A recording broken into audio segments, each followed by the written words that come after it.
Good evening friends. तो आज हम लोग क्लास 10 का एक्सरसाइज 1.1 का सेकेंड क्वेश्चन को सॉल्व करते हैं। चलिए, क्वेश्चन में क्या दिया गया है। दर्शाइए कि किसी भी धनात्मक विषम पूर्णांक 6q+1 या 6q+3 या 6q+5 के रूप का होता है जहाँ q कोई पूर्णांक है। अर्थात हमको ये दिखाना है कि कोई भी जो धनात्मक विषम पूर्णांक होगा उसको हम लोग 6q+1 या 6q+3 या 6q+5 के रूप का दिखा सकते हैं। ठीक है। तो जैसा कि हम लोग जानते हैं कि यूक्लिड डिवीज़न एल्गोरिदम के आधार पर हम लोग पिछले क्लास में पढ़ चुके थे कि कोई नंबर जो होता है वो हमारा a=bq+r के फॉर्म में रहता है, जिसके चलते यहाँ पर q के साथ जो वैल्यू होता है वो हम लोगों का b का मान रहता है और a कोई हम लोग धनात्मक पूर्णांक मान लेते हैं। इसलिए यहाँ पर हम लोग मानेंगे, माना कि a कोई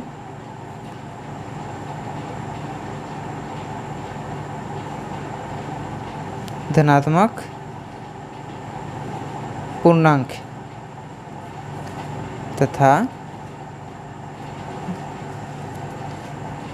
b = 6 है। हमने यहाँ पर b का मान 6 इसीलिए लिया था क्योंकि हम लोग यूक्लिड विभाजन एल्गोरिथम में पढ़ चुके हैं कि a = bq+r होता है।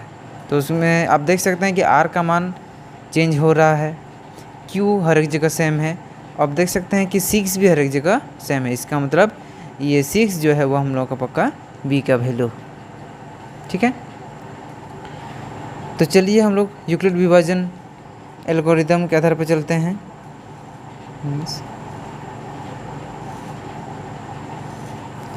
यूक्लिड विभाजन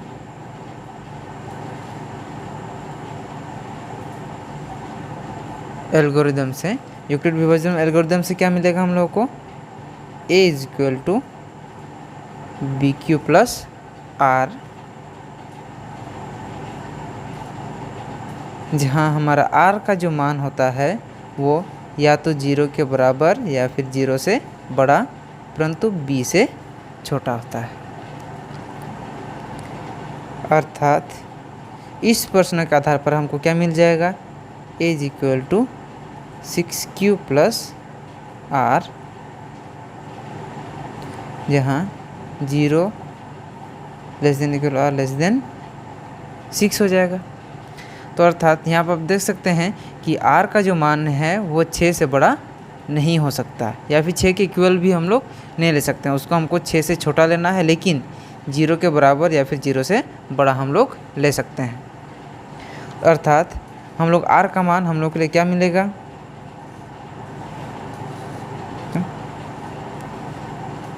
r = क्या क्या मान आ सकता है हम लोगों का, 0, 1, 2, 3, 4 और 5 हो सकते हैं। इसका मतलब r का मान हमारा 0, 1, 2, 3, 4 और 5 हो सकता है। क्यों? क्योंकि यहाँ पर b का मान हम लोग 6 लिए हैं। चलिए इस समीकरण को अगर हम लोग एक मान लेते हैं तो r का जितना मान आया है उसको हम लोग समीकरण 1 में रखते हैं।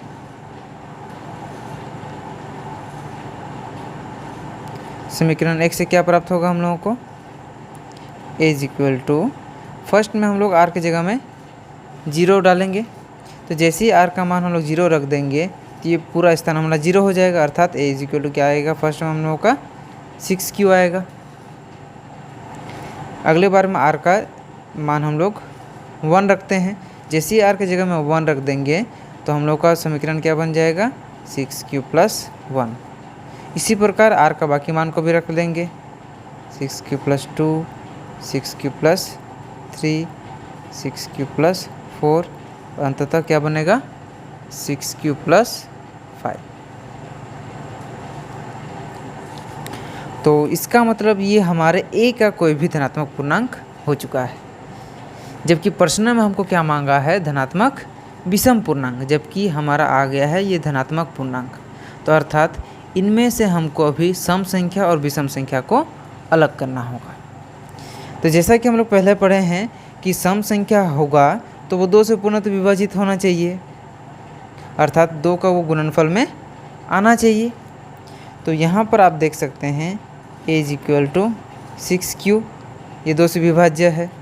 उसी के आधार पर देखिए 6q + 2 में अगर आप 2 को कॉमन ले लेते हैं तो यहाँ से भी ये 2 के गुणनफल में आ जाएगा, अर्थात 6q + 2। और 6q + 4 में भी आप देख सकते हैं यहाँ से अगर आप 2 कॉमन लीजिएगा तो ये भी 2 के गुणनफल में आ जाएगा, अर्थात a = 6q, 6q + 2 और 6q + 4 जो हैं हमारे धनात्मक समपूर्णांक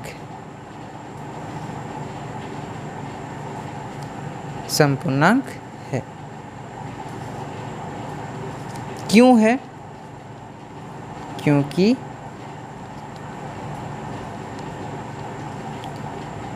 सभी संख्याएं 2 से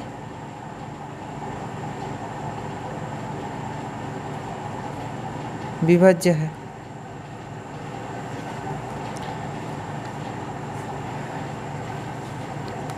चलिए हम, अगर आपको कुछ समस्या हो रहा तो इसको हम आपको अलग तरीके से एक समझाने की कोशिश करते हैं। देख सकते हैं जैसे 6q + 2 है, यहाँ से अगर आप 2 कॉमन लेते हैं तो यहाँ कितना बच जाएगा हम लोगों का, 3q + 1। तो आप देख सकते हैं कि हमारा ये 2 के गुणनफल में आ चुका है, अर्थात ये 2 से विभाज्य होगा। उसी प्रकार 6q + 4 में अगर हम देखेंगे तो यहाँ पर भी हम लोग 2 कॉमन ले सकते हैं। जैसे हम यहाँ से 2 कॉमन ले लेंगे तो आप देख सकते हैं ये कितना बच जाएगा, 3q + 2 बच जाएगा। तो आप देख सकते हैं ये भी हमारा 2 का गुणनफल में आ गया, अर्थात ये भी 2 से विभाज्य होगा। आशा करते हैं शायद अब आपको समझ में आ गया होगा। तो चलिए हम लोग आगे बढ़ते हैं। तो a का जितना सारा मान हमको प्राप्त हुआ था उनमें से 6q + 2 और 6q + 4 जो हमारे समपूर्णांक हो चुके हैं। और हम लोग जानते हैं कि अगर किसी समूह में समपूर्णांक को हटा दिया जाए तो वहाँ पर सिर्फ हमारे विषम पूर्णांक बचते हैं, अर्थात तो हमको क्या प्राप्त होगा, अर्थात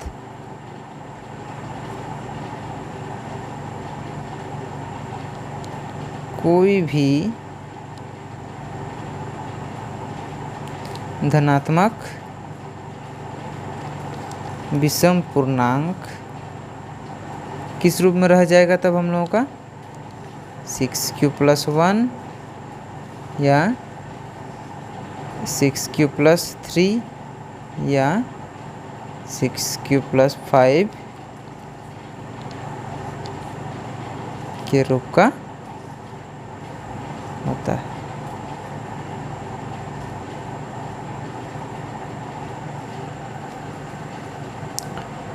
आशा करते हैं आपको ये समझ में आ गया होगा, क्योंकि हम लोग ये पहले भी पढ़े हैं कि सम और विषम संख्या के समूह से हम लोग को एक संख्या का समूह बनता है।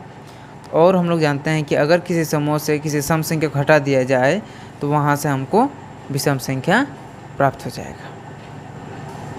तो चलिए चलते हैं हमारे नेक्स्ट प्रश्न की तरफ।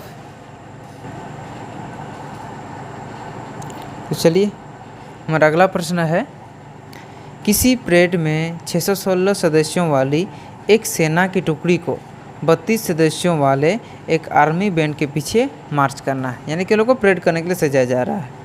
दोनों समूह की समान संख्या वाले स्तंभों में मार्च करना है, यानी कि हम लोग स्तंभों की संख्या को समान रखना होगा।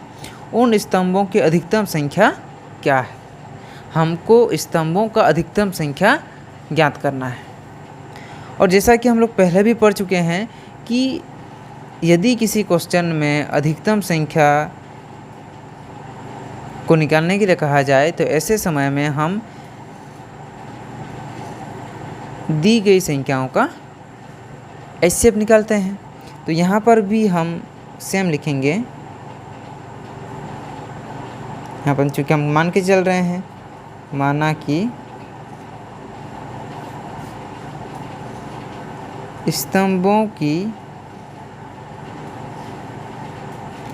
अधिकतम संख्या, स्तंभों की अधिकतम संख्या कितना हो जाएगी 616 तथा 32 का HCF, यानी कि यहाँ पर हमको 616 और 32 का HCF हमको ज्ञात करना होगा। तो जैसे कि इस अध्याय में हम लोग यूक्लिड विभाजन एल्गोरिदम पढ़े हैं, तो इसलिए इसका HCF हम लोग यूक्लिड विभाजन एल्गोरिदम की सहायता से ही प्राप्त करेंगे। चलिए, जैसा कि यूक्लिड विभाजन एल्गोरिदम में पढ़े हैं, तो पहले हमको इनमें से छोटी और बड़ी संख्या को अलग कर लेना होगा, यानी कि छांट लेना होगा कौन सा संख्या हमारा बड़ा है और कौन सा संख्या छोटा। ठीक है, फिर हम लोग चलते हैं यूक्लिड विभाजन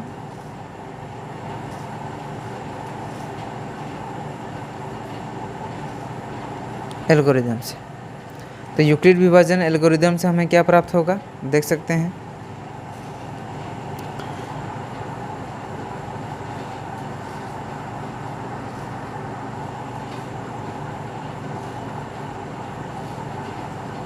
चरण 1 में हमको 616 को 32 से विभाजित करना होगा।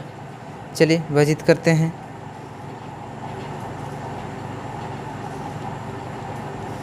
बत्तीस से 616 को विभाजित करते हैं।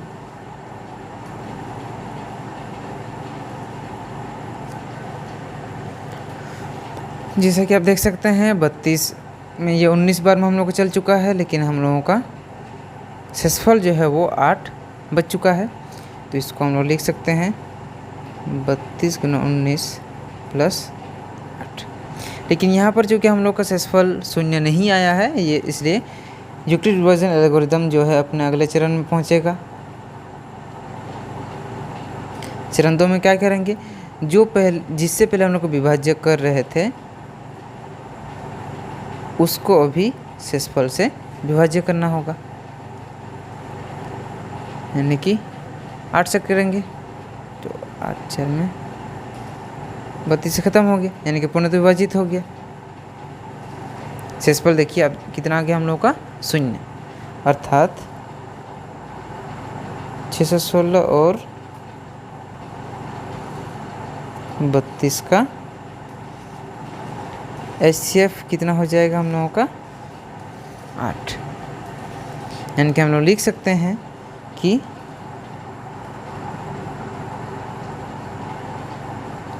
स्तंभों की अधिकतम संख्या कितनी हो जाएगी हमारे 8। ये हो गया प्रश्न। तो आशा करते हैं कि आप लोगों को हमारा ये हल समझ में आया होगा। इसके बाद के प्रश्नों का हल हम आपसे अगले क्लास में मिलेंगे, तो उसमें आपको सॉल्व कर देंगे। तो अगर आप में से किसी के भी बच्चों का प्रश्न होगा इस चैप्टर से जुड़ा हुआ, अर्थात एक्सरसाइज 1.1 से जुड़ा हुआ, तो आप हमको यहाँ पर फ्लैश हो रहे एक ईमेल आईडी पर भेज सकते हैं, या फिर हमारे कमेंट बॉक्स में टाइप भी कर सकते हैं। हम कोशिश करेंगे कि जल्द से जल्द आपका प्रश्न का हल हम अगले वीडियो में आपको दिखा दें। तो इसीलिए ये अगर आप में किसी का भी ऐसा कुछ प्रश्न है इस चैप्टर से जुड़े हैं, तो आप हम लोगों को भेज सकते हैं। तो चलिए मिलते हैं हमारे नेक्स्ट वीडियोज़ में। धन्यवाद।